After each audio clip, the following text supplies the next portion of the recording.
Donc, si maintenant on parle de la récupération après le match, la première question qu'on se pose, c'est est-ce qu'il faut que je fasse quelque chose dans ma récupération?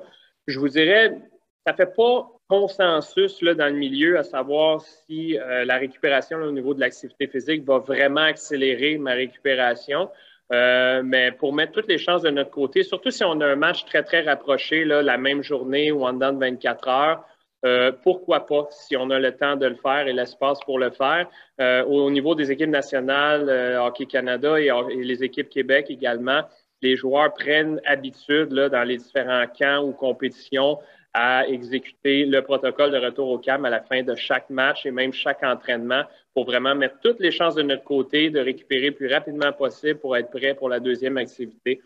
Le premier élément à regarder, c'est vraiment au niveau de la nutrition et particulièrement de la réhydratation. Souvent, là, au hockey mineur, les entraîneurs ont le réflexe de vider les bouteilles d'eau sur la glace à la fin de la partie et puis on s'en va chez nous. Mais je vous dirais d'encourager vos joueurs à continuer de boire dans le vestiaire là, quand ils enlèvent leur équipement, leur bouteille personnelle ou d'équipe, là, peu importe. Pour vous donner une idée au niveau théorique, si je prends le poids du joueur avant le match et après le match, pour chaque livre de perdu, là, au niveau de sa sueur, on parle d'à peu près 3 tasses d'eau. Là. C'est à peu près le 3/4 d'une bouteille de Gatorade classique au hockey. Pas besoin de peser les joueurs, mais ça nous donne à peu près un ordre de grandeur. Et puis, si on veut pousser un petit peu plus loin aussi, les nutritionnistes vont souvent suggérer d'ajouter des glucides ou même des protéines. À ce moment-là, pour les glucides, on parle d'à peu près 1,2 grammes par kilogramme corporel du joueur dans la boisson, dans l'eau. Puis on pourrait même ajouter des protéines si on veut pousser un petit peu plus loin. À ce moment-là, on parlerait d'un ratio environ 4:1 ou autour de ça pour glucides versus protéines. Et là, j'aurais une boisson de récupération qui est vraiment complète. Ensuite de ça, si on regarde au niveau de l'activité physique, qu'est-ce qu'on peut faire pour récupérer le plus rapidement possible? C'est un petit peu l'inverse de ce qu'on a fait à l'activation. On va commencer souvent par une activité plus aérobique, mais d'un tempo plus faible. Là. Souvent, ça va être un petit jogging ou une marche rapide, là, carrément.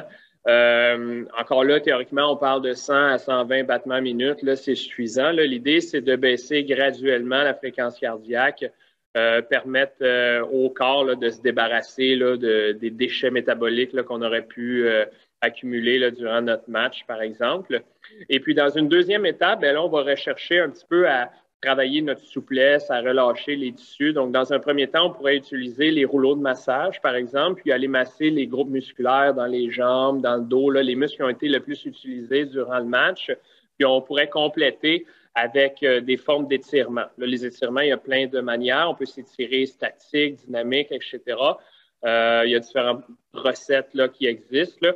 Pour vous donner une idée, au niveau des équipes nationales, là, on va prendre une position d'étirement et puis on va répéter 8 fois 2 secondes d'étirement. Donc, j'étire 2 secondes, je relâche, j'étire 2 secondes, je relâche, je répète ça 8 fois pour chacun des exercices. C'est une façon de faire parmi d'autres. Mais ça compléterait là, le protocole de récupération là, qui pourrait prendre à peu près 15 minutes à faire là, à la fin d'un match.